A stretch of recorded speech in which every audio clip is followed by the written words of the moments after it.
Hello guys, we are back with our next lecture. In this lecture, let us go through the next topic that is a segmentation with the paging, guys.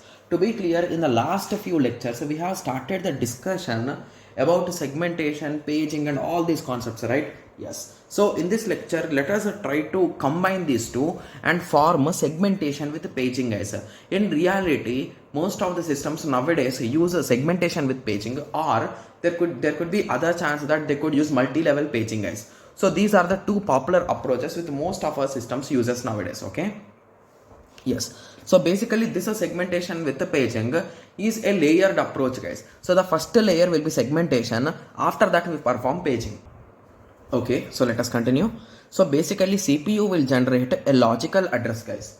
So this logical address will contain segment number as well as a page number and offset.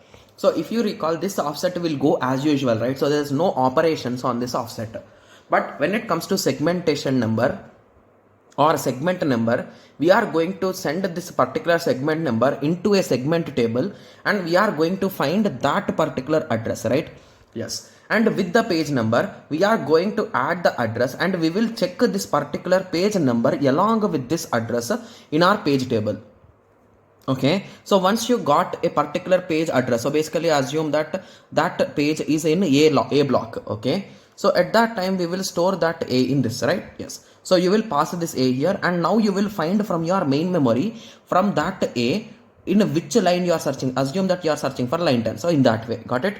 Yes. So this is the structure of segmentation with the paging, guys. So it is a combination of both of them, step by step approach. Got it?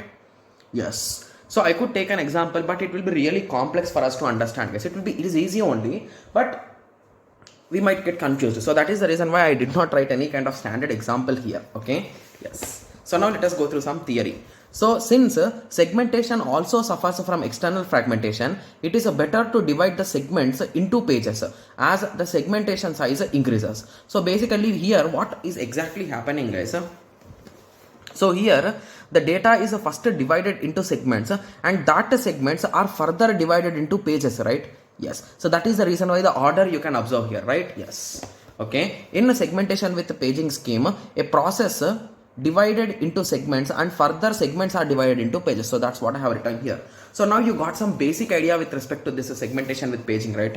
I think there are no numerical type of questions or anything which I have ever seen in GATE examination. There could be in some other examinations they might ask, but I'd never seen it in GATE. So if they ask, they will ask some theoretical question, guys. That's it. So there will be true or false, those type of questions. That's it. Okay.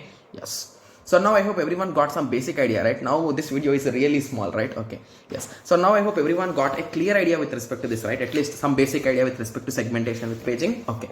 So in the next lecture, we'll be starting the discussion of a virtual memory and we will be discussing about demand paging also in the next lecture, guys. Okay. Yes. So let us meet in the next lecture. Thank you. Thanks for watching. Like, share and subscribe for more awesome videos like this. Thank you.